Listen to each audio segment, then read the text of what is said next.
Hi everyone, welcome to an exclusive live chat with one of South Africa's biggest Bollywood fusion DJs, live streamer, and music pop producer, Deejay Nivaadh Singh. Today we're diving into his journey, the heartbeat behind his sound, and the powerful story that brought him to the decks. Whether you're a fan, an aspiring artist, or just love good music, this one's for you. Let's get into it. DJ, how are you? I'm good news, Siddharth Haribhai. Thank you for having us today. You're most welcome, and I'm looking forward to getting to know about your journey. Can you take us back to the moment you fell in love with music? What inspired you to become a DJ? Hey, it actually goes way back. Actually goes back to when I was about, I think it's 11 years old. Mom and dad used to like club life a lot, and they used to have live dancing. And they used to take us to supper clubs. That time it was allowed where kids could be allowed, and they used to serve suppers and it was all dance music and so forth. And they should take us there, and I actually kind of fell in love with club life then. But as when you're 11-year old, you're not really concerned about club life. You're more worried about bicycles and PlayStation and those sort of things. Being a normal teenager, and as you get older, then now the teen section starts, and that's when we used to go to nightclubs quite a bit, and that's where my music journey started. Then from there, I used to go to clubs quite a bit, and then the interest for DJing started. But just prior to that, I had started as a drummer. I became a drummer using cardboard boxes, pencils as drumsticks. Very humble beginnings, and then I started my DJing career with a box TV. And sorry, calls are coming through. That's fine. Um, yeah, and I started then as a DJ with the box TV as my main source to see what song I'm selecting. Two DVD players and a second-hand mixer that was 40 rand. So yeah, very very humble beginnings, but exciting times. It was exciting. What were some of the biggest challenges you faced early in your career and how did you overcome them? So the challenges that we really faced, it was also coming from a small town. Richards Bay is a very supportive town. They're very supportive of me, but when you come from a small town, they can only support you so much. And the major clubs and the big clubs will obviously be in the cities, and to break into that scene was very difficult. So I'll say the challenge here was getting in there, networking and trying to get in there. And a lot of times to get in there, don't have to pay your. I didn't have to pay my way through, but you had to like basically do certain times free gigs and gigs with low money and so forth. So one of the things is I have an engineering career, and that really funded my music hobby a lot, because I realized that you cannot learn music alone. And I can say right until the last days of me being a club DJ, this was just prior to COVID. Um, it was still the same. So engineering really supported my DJing career, and only after FTLOM was launched did my music career really, I'll say, expand to this rate. So challenge being from a small town, networking very difficult. Even though you did get to play in the clubs, the Durban clubs, and we're thankful for the opportunities, getting the name out there is very difficult. Okay, getting to your creative process and style, how do you approach creating a set of selecting tracks for a live event? Do you follow a vibe, audience energy, or personal instinct? I would have to say most of it is personal instinct. Like if I go there with a plan, I feel that the plan can always change, and I don't want to be caught in that sort of scenario. I like to rely on my experience and my instinct. I can tell you that a lot of times for a live event, I probably have the intro maybe planned, like the first song planned. Maybe there'll be a drums sequence that's going to be on it, or some theatrics or something of that nature, and that part is planned. But everything else on the set is not planned. Most of the times, our songs, well, I sit with my own and make my own edits of them, and I put my own spin on them. So those sets are normally kept in the library, and I just go with instinct, just feeling what the crowd is moving with. If you throw in a song and you notice that they're not enjoying it too much, then this one's not going to do it for them. Then you can also move to another one, also surprise them. I call it ice breaking. You can do an icebreaker with them and see what makes them go.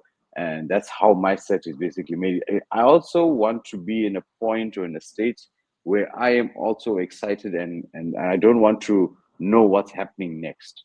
Like, yes, of course, I'll know the next song that's going to be played, but I don't want to know all the songs that's going to happen for the night. It just it will become boring for me. Then after that day, Mhm. I won't be excited. I won't be excited about anything. The crowd will be excited because they don't know what's coming. But for me, I'm a very expressive DJ, so I don't want to show them that I'm already bored. The songs are not doing it for me. All right. So how has your music style evolved over time, and how do you stay true to your sound while exploring new genres or trends? So, so new genres and trends, it's always a recurring thing.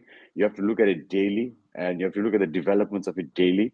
So that happens a lot for me, doing my own little researches online and so forth.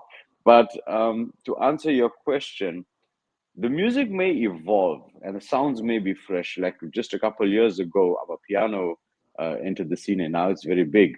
There's a new genre, Afro tech, that's come out now, and that's actually getting a lot of traction. Is Indo as well. There's a lot of genres that are now starting to evolve. Future houses are actually also very popular.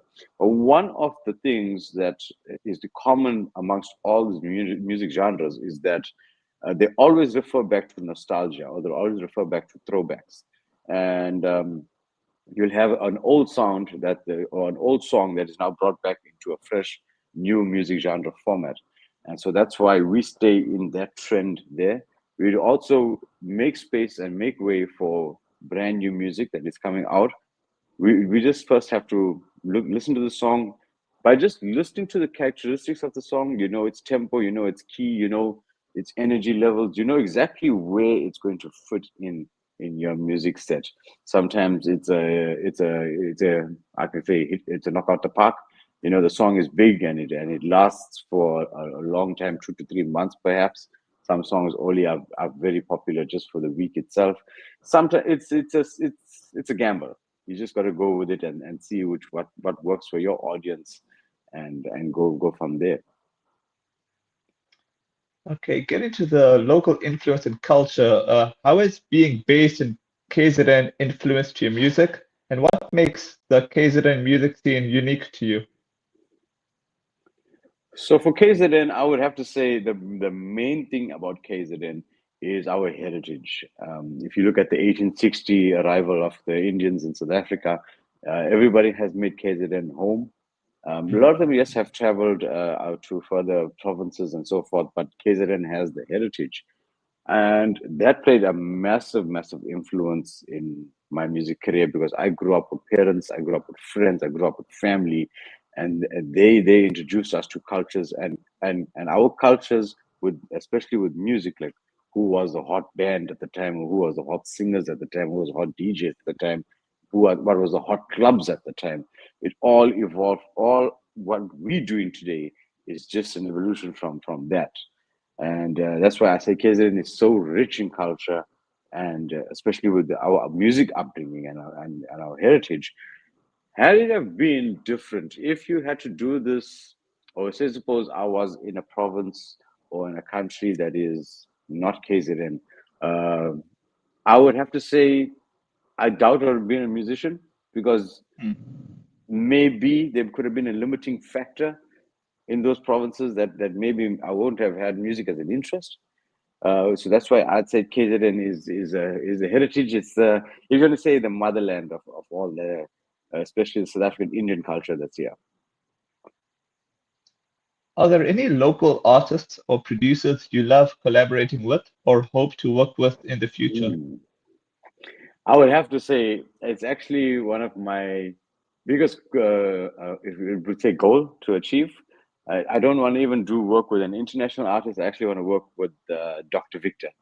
Dr. Victor Okay. for me is Dr. Victor for me is one of my icons. Has really shaped our South African music industry with his style and his vibe. And I really look up to him, play his music a lot. And if I ever get the opportunity to play or to collaborate with him, it'll be a dream come true. All right. Getting to the fan connection and advice, what message do you hope to send through your music to your fans and aspiring artists? I'd have to say, music is for me everything. Is the joy, and they really bring it to, for me. They really bring it to FTLOM. The same joy that I want to give out, my audience gives that back to me. So thank you guys for always loving and supporting us in what we do. It's been a long time coming. FTLOM in December turned 6 years old. We're also nearing 500 episodes.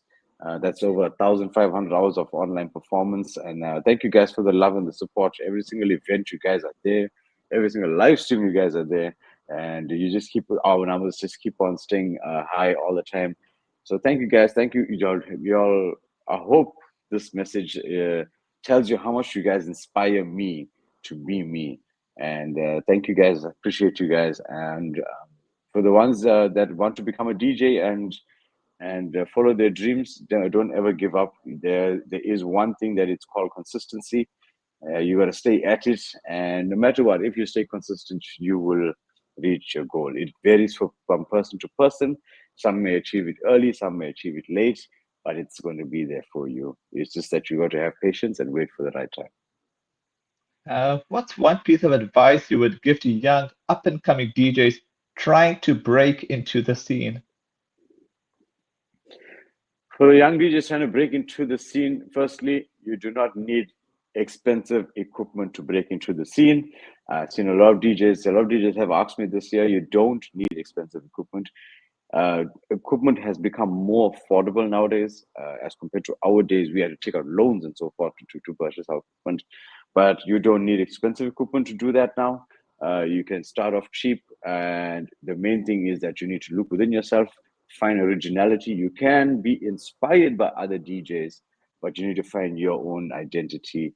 And one of the things I said earlier is be consistent. Don't ever give up. You got to keep on working at yourself. You got to listen to other DJs how they play their music, be inspired by it. Don't copycat them, but it's be inspired. Listen to their music, listen to their style, and find your own. Practice by yourself.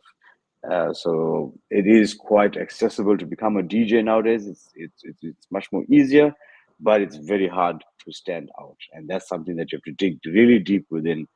But I'll say it's one of the most beautiful arts if you want to take on and want to become that. Go for it, live your dream. Don't come to a part of life where you regret and say, I wish I became a DJ, I didn't try it out. It is worth it, no matter what. All right, getting to the final section, which is the personal side. When you're not behind the decks, what do you do to recharge and stay active? I'm sorry, creative. So I have various exercises. I've one of the exercises I actually play PlayStation a lot, like my Call of Duty, my first person shooter games. But I actually do like a lot of time to myself when I listen to a lot of old love songs or old ballads and a lot of old classical music. It is something that is really, for me, takes my time away. And if that becomes a bit much too, I like to spend a lot of time off screen. Like I don't want no cell phones, no laptops, or any computers in front of me. Taking breaks really helps a lot with your creativity. At the first, I couldn't. I let's say couldn't. I used to be in the studio and I would be nonstop, just like binge producing and binge remixing music all the time, and you come to the end of the week and you literally have no end product, or you have very less end product. But in taking breaks from the screen and taking breaks from the music itself, I realized that when you get back into the studio, you're much more creative. Some things we take for granted. Sometimes we say, hey, you're not doing enough work in the background to, or you're not doing enough work, you don't spend enough time in the studio to make music. But a lot of times taking a break does help a lot with the creative process. So that's me. That's what I do. All right, my final question to you is, if you could host your dream event anywhere in the world with any lineup, what would it look like? That would be a tricky one. There's a lot of places in the world I'd love to play. Um, I'm gonna aim for home this one. So I'm gonna say it'd probably be the ICC. Something for our local, with most of the local talents. Like I said, even being Dr. Victor, one of them, love to work alongside him or have a show with him. Haven't performed with him, but I would love to basically have a legacy of the stars and be part of that event as well and headline that event. That would be something really special. So hopefully we can achieve that soon. Okay. Well, I got to say thanks so much for your time and look forward to catching up with you in the future. Thank you, thanks for having me. God bless you guys. Thanks.